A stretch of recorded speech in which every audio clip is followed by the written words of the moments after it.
দক্ষিণ ত্রিপুরা জেলার সাবরু মহকুমায় বিভিন্ন জনস্বার্থ সংশ্লিষ্ট উন্নয়নমূলক দাবিকে সামনে রেখে মহকুমা শাসকের দ্বারস্থ হল ভারতের কমিউনিস্ট পার্টি মার্ক্সবাদী।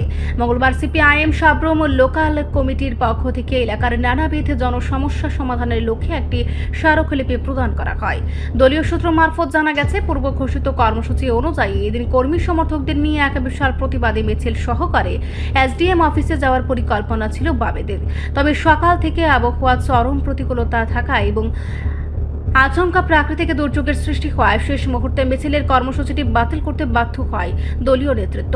পরবর্তীতে বড় ধরনের জমায়েত না করে দলের পক্ষ থেকে একটি প্রতিনিধিমূলক দল সরাসরি মহকুমা শাসকের কার্যালয়ে যান। সেখানে সাবরুমের ভারপ্রাপ্ত এসডিএম তথা জেলা শাসক রতন দাসের সাথে সাক্ষাৎ করে তার হাতে মোটে 11 দফা সম্বলিত এই দাবি সনদটি তুলে দেন বামফ্রন্টের স্থানীয় প্রবীণ নেতা মানিক মজুমদার।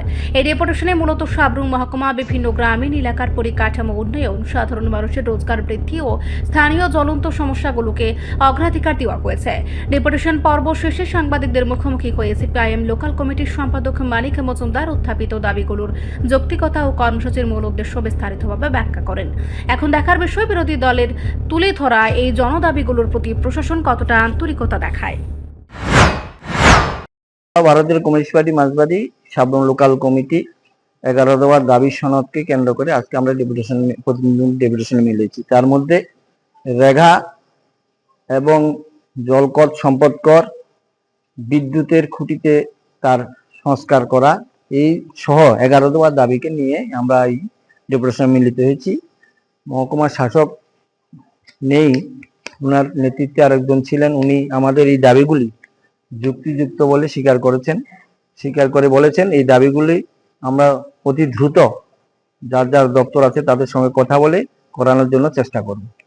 মূল দাবিগুলো কি আছে? মূল দাবি হলো রেগায় 200 দিন কাজ, 600 টাকা মজুরি এবং নগর এলাকার মধ্যে জল কর সম্পদ কর যেভাবে বাড়ছে সেটা প্রত্যাহার করা এবং রাস্তার সাবরুম শহর এলাকার রাস্তাগুলির যে অবস্থা সেগুলি মেরামত করা সহ 11 দফা দাবি।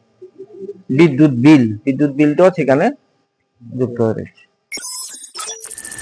রিপোর্ট সংবাদ প্রতীক্ষা।